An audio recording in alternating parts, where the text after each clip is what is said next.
No sé. Ya escuché. Entonces vamos a hablar sobre la fisiopatología del síndrome coronario agudo. ¿Ya?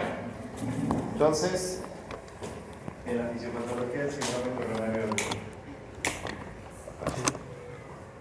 Listo. Entonces vemos. ¿Por qué han venido muchos? Creo que en general hay un portafolio que tenemos que presentar en micro. Ya. Son bastantes, ¿no? O sea, informaciones. Ya. Y no queremos olvidar. Quieren que lo jalen del oral, doctor. Haga lo que La otra ella. idea, no lo tomen en cuenta. Tome lista ahorita, doctor. Tome lista ahorita. Pero mira, Mira, doctor, si no llega nadie más. no hay nada. No,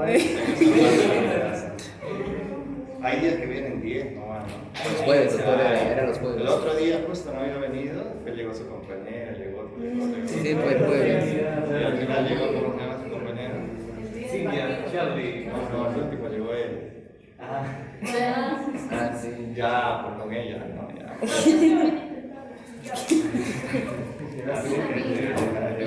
Llegó al último, ya, pues ya lo complicó. No, estaba sí, capaz, quizás, tal vez, no. Más arriba, que viene primero.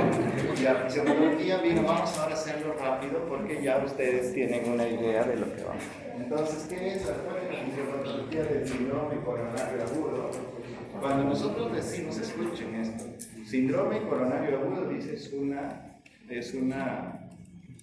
combinación de signos y luego se llama síndrome. Lo que significa que yo le voy a que el paciente tiene dolor torácico y cambios en el electrocardiograma. Eso se llama síndrome coronario agudo. Pero ese síndrome coronario agudo, le sumo que hay cambios en biomarcadores, ya se llama infarto del miocardio. Pero si no, me quedo como síndrome coronario agudo, nada más. Entonces, este síndrome coronario agudo no necesariamente es un infarto, puede ser una angina inestable, no podemos hablar. Puede ser trastornos íntimamente relacionados en donde hay un desequilibrio entre el suministro de oxígeno y sus datos con la demanda cardíaca. Entonces, la definición es un grupo heterogéneo de manifestaciones de la enfermedad coronaria cuya principal característica es la isquemia cardíaca aguda. Entonces, puede ser una angina inestable, ¿qué les dije?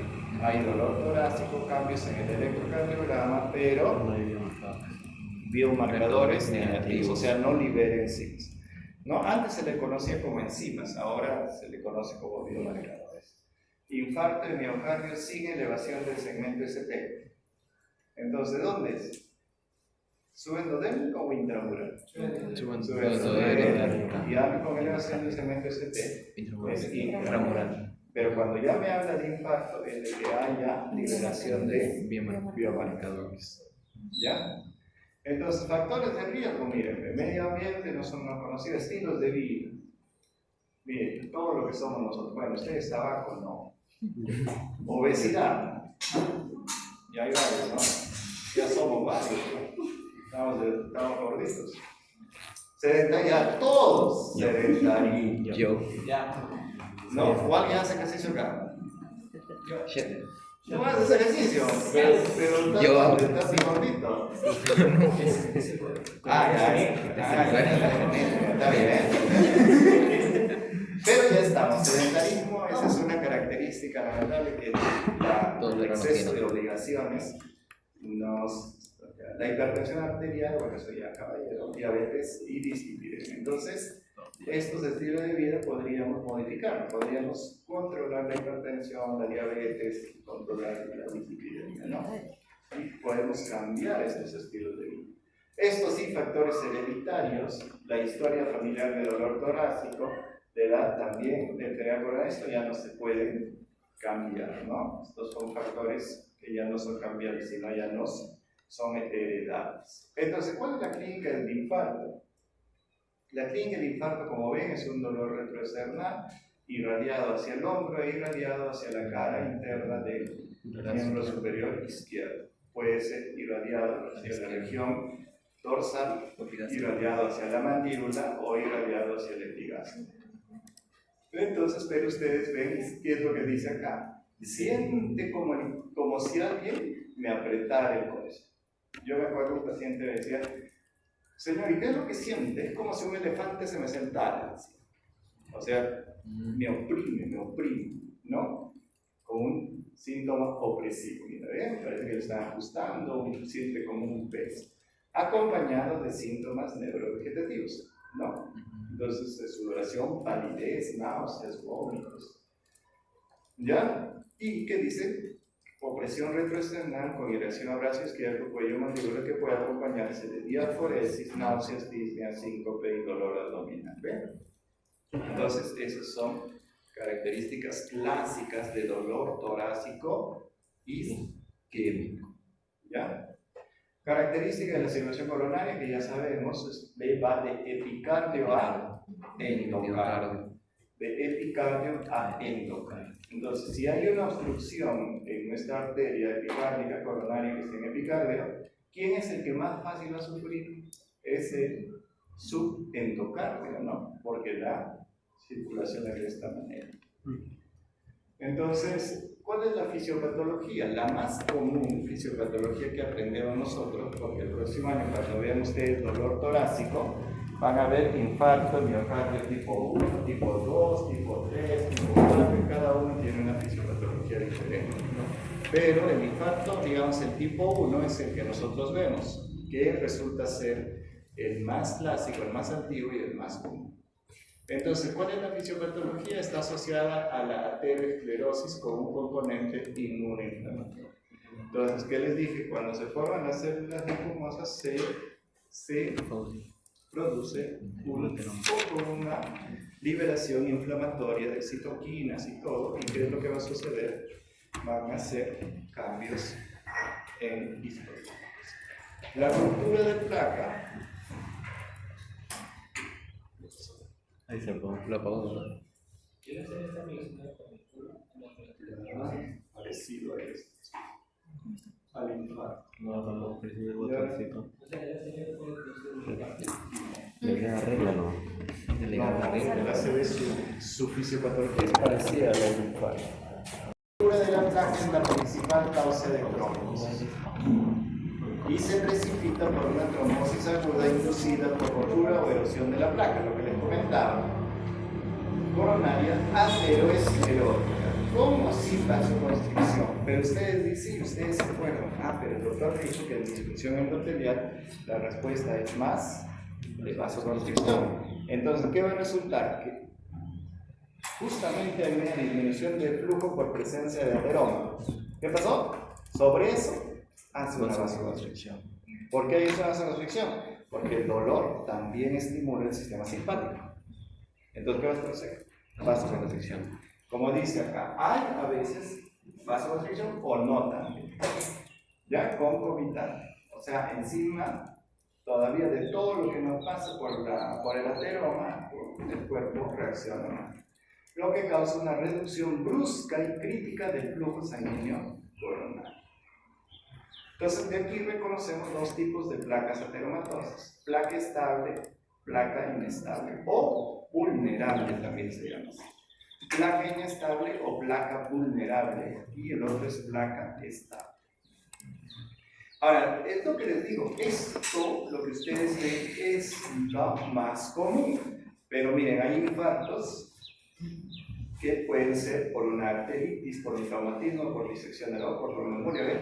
Hay varias complicaciones secundarias, por ejemplo, la adicción a la cocaína, ¿no? Por ejemplo, si ustedes trabajan haciendo ambulancias, mi hermana pues trabaja haciendo ambulancias, o sea, tratando pacientes, y una vez lo mandaron a Asia, ¿no? ¿Saben dónde es Asia? En el sur. Sí, en el sur. Ya. ¿Qué resulta? Que venían pues 4 o 5 que se habrían pasado de coca, pues, con los ojos puntiformes y con un dolor torácico, ¿no? Entonces estos, por ejemplo, pueden haber estado haciendo un infarto miocardio, ¿no? Pero lo bueno que era corotis, o sea, se pasaban por cocaína y se pasaban el Red Bull ese grande. Ay, no. No. Qué salvaje. Sí, pues, eso del Red Bull también es una, digamos, esto le puede producir una descarga adrenérgica, ¿no? Como yo les cuento, para que un poco se despierte. Nosotros celebramos en mi colegio, celebramos, pues no digo que estoy viejo, celebramos 25 años de haber salido del colegio, imagínate. Entonces cuando yo llego, llega un compañero mío, ¿no? De estos palabras que del colegio, ¿no? De esos que nunca faltan. Y resulta que llega con su maleta, Ay, no. con 2 maletas. Llenitas de coca. Una maleta llena de Red Bull y otra maleta llena de, ¿qué era whisky, eran, no sé qué, anisabres. Suave. Y él comienza a sacar. Ah, Dios mío, dije esto, ¿qué va a acabar? ¿En qué? Y ya, ¿Qué pasa después? y ahí, no, ¿qué pasó después? Se comenzaron ahí y tal, a tomar. Pero bueno, ya, estarán pensando que tomé yo, ya, yo solo tomé Red Bull. Red Bull. No, Red Bull también igual, ¿no? O sea, todos, después de 25 años de vernos, tenías que brindar. No al punto, porque tenía como fui con mi carro y ya no podía, pues, tenía que igual, no me iban a tratar de manejar, ¿no?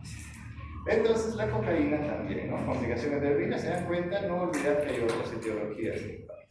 Entonces, ¿cómo se forma la placa ateromatosa? Ya la que les hemos dicho, el LDL elevado, acumulación de colesterol subendotelio, se estimula la adhesión de monocitos, se estimula la migración de monocitos, se fagocita el colesterol y se forman las células espumosas. ¿Cómo? ¿Ven?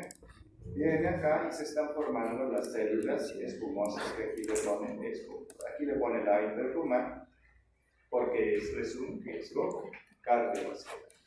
Y acá esta lámina, ¿cuál es la traducción de esta lámina? Que la formación de la placa ateromatosa es inflamatoria. Cuando ustedes dicen inflamatoria, ya, ¿qué está secretando? Citoquinas, ¿qué está secretando? Quimiosinas, ¿qué está secretando? Interleucinas, ¿no? ¿Qué son? ¿Qué hacen? Mira, ¿cómo están migrando estas células musculares lisas? ¿Ven? ¿Cómo están migrando? Y estos monocitos están fagocitando más en la electricidad y van haciendo crecer este corazón de esta placa ateromatosa. Aquí está, mira, se forma un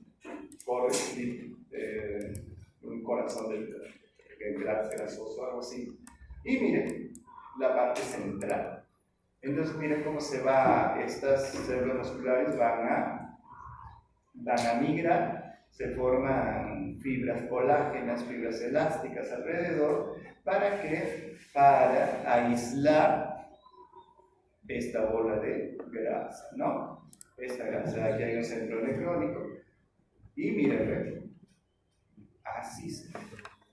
Esto ya es una placa ateromatosa. Pero hemos dicho que las placas ateromatosas hay de dos, una placa estable y una inestable o vulnerable. Entonces, la placa estable, miren la distancia entre el endotelio y el núcleo lipídico, entre toda la zona capsular. Y acá se ve mucho mejor, ¿no? Todo esto es una distancia, aquí se ve mucho mejor. Hay una distancia apreciable. Por lo tanto, esta es una placa estable. La placa inestable, la placa vulnerable, miren la distancia, es pequeñísima. Y aquí también se ve, miren, ¿ven? ¿Lo ven? Aquí está el núcleo lipídico y ¿qué es lo que se ve? Una distancia pequeña. Cosa que hace que esta placa, o sea, la capa endotelial sea vulnerable. Es tan vulnerable, usted dice, pero otro, ¿cómo se rompe? Es tan vulnerable que la fuerza de la sangre al pasar puede producir rupturas, ¿no? O sea, más o menos en criollo, rajaduras. O sea, se raja y se comienza a formar el tronco. Entonces, características de una placa vulnerable: un núcleo necrótico grande, una capa fibrosa fina e inflamada y cerca, ¿no? Expansión luminal, neovascularización, hemorragia de la placa, presencia de gran cantidad de macrófagos y zona de ruptura o erosión. ¿Y esto qué les va a producir? Esto, miren, ¿no? Se produjo la lesión, las plaquetas encontraron obviamente fibras colágenas y se empezó a producir la trombosis. Entonces se puede producir un trombo que puede obstruir toda la luz total o parcialmente, ¿no? Ahora, cuando por ejemplo es la placa estable, simplemente puede pues, crecer y producir una disminución de la luz sin necesidad de que se forme un trombo. Entonces aquí está un trombo intraluminal, aquí está el lipídico, y miren cómo se va formando el trombo. Y aquí cómo se va formando el trombo en el tiempo, ¿no? Acumulación de LDL, células escumosas, adelgazamiento y erosión de la capa fibrosa, lo que es la placa vulnerable, ruptura de la placa y formación del trombo. Entonces la placa vulnerable sufre una ruptura o erosión secundario que a la lesión que puede producir incluso el flujo de la sangre. Entonces una que se produce una ruptura o erosión, y esta ruptura o erosión hace que las plaquetas interaccionen con el factor tisular, fibras colágenas, elásticas, todo, ¿no? Y produciendo una agregación plaquetaria primero. Primero se agregan las plaquetas formando un trombo lábil, ¿no? Que sería un trombo plaquetario. Y luego se inicia toda la cascada de la coagulación. Entonces, y esta cascada de la coagulación nos puede producir dos tipos de trombos. Un trombo oclusivo, o sea, un trombo que obstruye totalmente la luz. O un trombo suboclusivo que obstruye parcialmente. El trombo oclusivo es la mayor parte de veces cuando se obstruye totalmente, ¿qué les va a producir? Obviamente un infarto de miocardio. Pero cuando el trombo es suboclusivo, o sea, está obstruyendo la mitad o parte nada más de la luz, les puede llevar a un infarto de miocardio o les puede llevar a una angina inestable. Aquí está, miren cómo se va a formar. Esta es una obstrucción parcial, y la obstrucción parcial puede ser un infarto o una angina. Y cuando la obstrucción es completa, siempre te va a llevar a infarto. Ahora vamos a ver qué cosa es U y por qué dicen no. Y miren acá, cambios en el EKG según el tipo de obstrucción.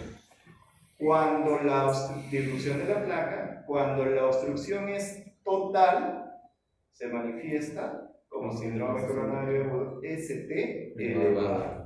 Cuando la obstrucción es parcial, con una reducción de flujo, es un no ST elevado. ¿Ya ven? Esto debería estar acá y acá, pero ST elevado, no ST elevado. Cuando hay una obstrucción total, el compromiso es transmural. Cuando es una obstrucción parcial, el compromiso es subendocárdico. Y las lesiones subendocárdicas pueden ser depresión del ST o infra del nivel del ST o T negativos.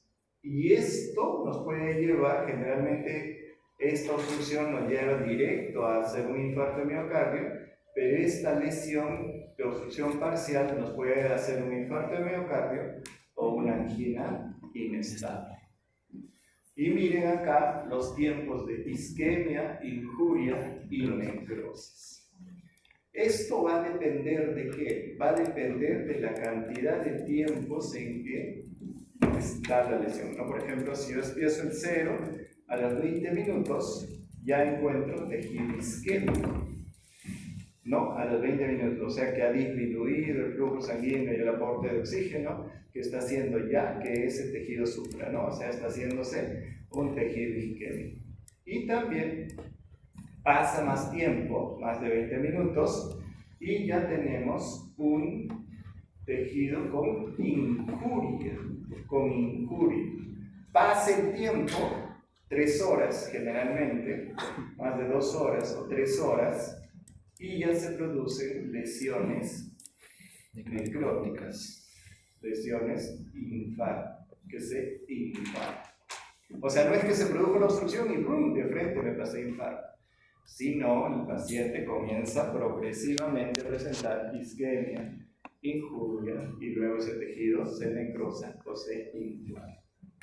Entonces, ¿cuál es el punto de quiebre que ustedes se deben recordar siempre? Son las 3 horas. ¿Por qué 3 horas? Porque una vez que el paciente viene, cuenta 1, 2, 3 horas, se le puede ayudar, ¿no? Por ejemplo, si viene con un trombo, se puede trombolizar y todo. Pero si viene después de las 3 horas, 6 horas, ya es un tejido necrótico, ¿ya qué vas a ayudarle ahí? Nada. ¿Ya? Entonces, eso es lo que sucede acá. Pero nuestro sistema de salud es bien curioso, ¿no? Porque ¿dónde vas a trombolizar? En un hospital 4, ¿no? ¿Ya? ¿Dónde vas a hacer cateterismo? En un hospital 4. Entonces te viene un paciente a tu policlínico, así va, ay sí, uy, te luces, ¿no? El electrocardiograma, este es un ST elevado. ¿Pero qué tengo que hacer? Lo tengo que trasladar al hospital grande, ¿no? ¿Qué hacen ustedes? Llaman. Doctor, tengo un ST elevado. Sí, ya, no tengo cama. La típica. No tengo cama. Pasa 1 hora, 2 horas, 3 horas, ya te llaman. No, ya hay cama, mándalo. Ya, está necroso. Ya, ¿para qué te va a mandar? Le dicen, ¿no? Para que decore. Entonces, nuestro sistema de salud es terrible. Pues, ¿no? El seguro no lo cubre. Nuestro sistema de salud es terrible y, por ejemplo, este congresista que se ha muerto, ¿no? También se murió de un infarto de miocardio. Y le echan la culpa al doctorcito serumista que está ahí, ¿no? No estaba, no dormía en su posta, dice. ¿No? Cuando hacemos serum no vamos a dormir. Eso sí les digo, si ustedes hacen serum, desde ahora les digo, si van a buscar un cuarto y una pensión, nunca en la misma posta. ¿Por qué? Porque el paciente que vean les va a tocar la puerta y ustedes van a estar ahí, ¿no? Pero si se van a vivir a otro sitio, así chanquen la puerta ya, ¿no? Porque las postas generalmente atienden hasta las 6 de la tarde, 8 de la noche, ¿no? ¿Y eso quién tiene la culpa? ¿Nosotros? No, nuestro sistema de salud. ¿Pero a quién le echan la culpa? A nosotros. A nosotros. No, el médico es irresponsable, pero si ni siquiera estoy programado, ¿por qué no? Eso es lo que es. Entonces tenemos esto, ya isquemia, injuria y necrosis. Y esta isquemia, injuria y necrosis pueden ya manifestarse, dar cambios en el electrocardiograma. Zona de isquemia, miren, ya puede presentarse con unas T negativas. Zona de injuria, ya puede haber supradesnivel. Y cuando ya se infarta, o hay un tejido muerto, aparece este. Aquí no hay B, hay una Q chiquitita, ¿no? Hay una Q chiquita y mira cómo la Q amplía su voltaje.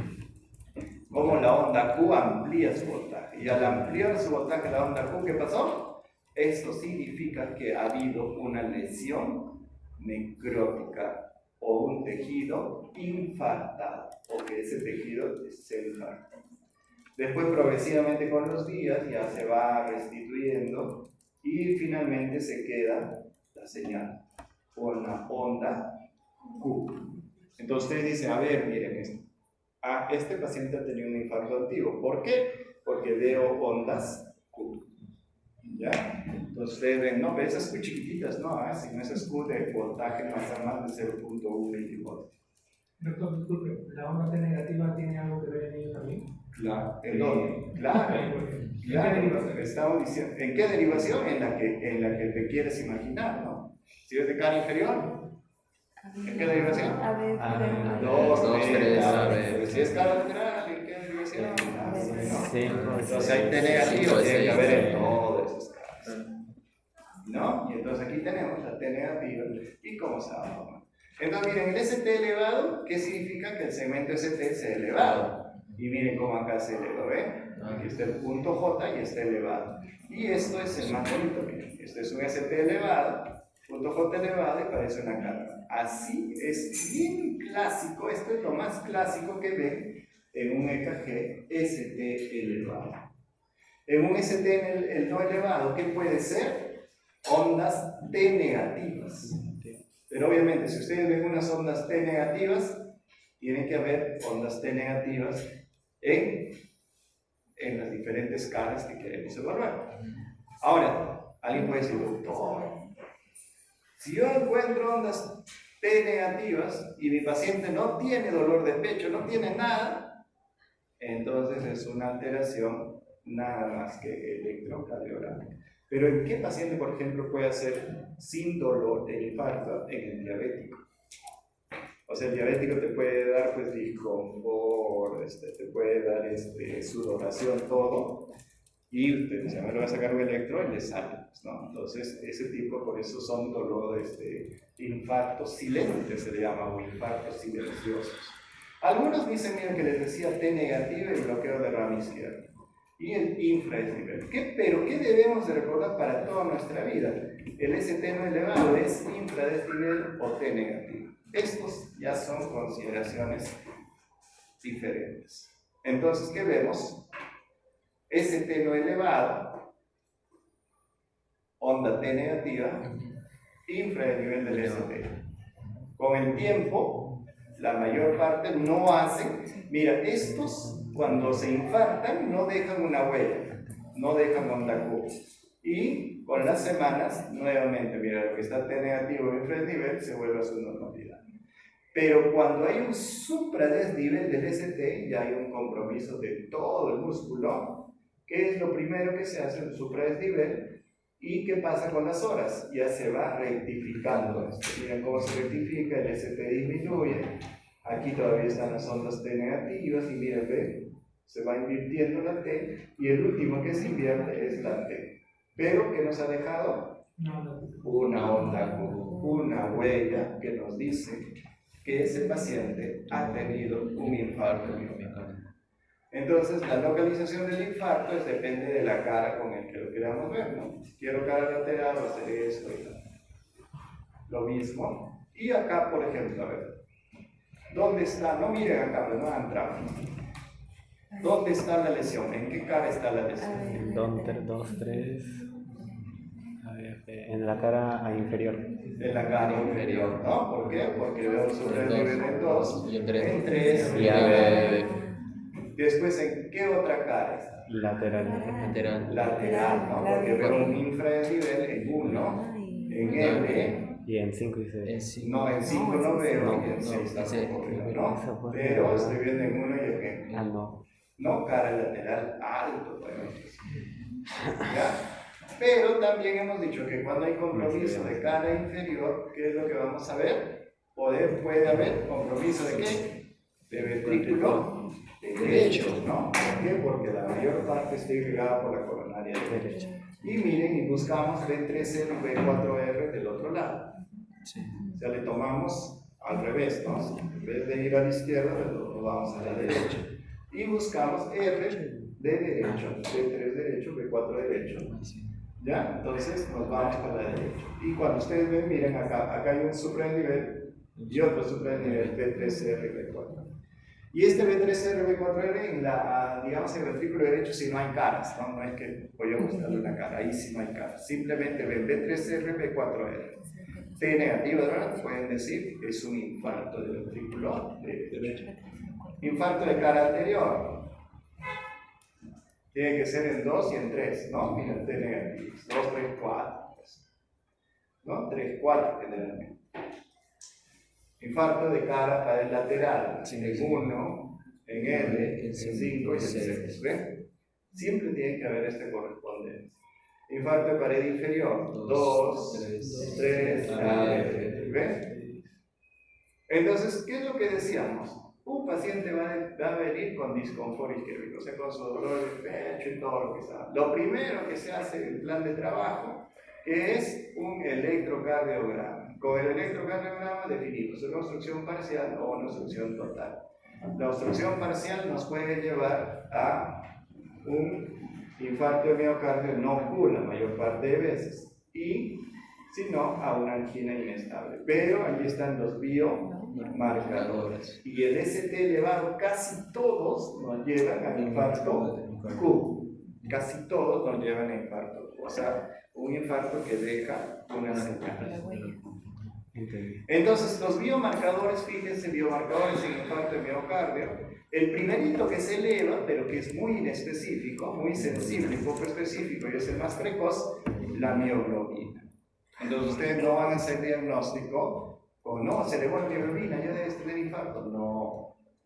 Después, a las 4 horas, 2 a 4 horas, 4 más o menos, entre 4 y 6 horas, ya se eleva el CPK-MB masa y la troponina y hipote.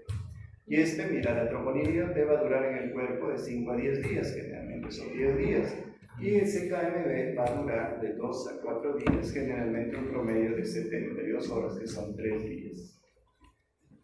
Este es bien sensible y específico sobre eso incluso. O sea, si yo, por ejemplo, tengo el CKMB negativo, pero la troponina positivo, ¿qué significa? Es un infarto de miocardio. Si tengo el CKMB masa positivo, pero la troponina negativo, todavía lo voy dudando, ¿no? ¿No?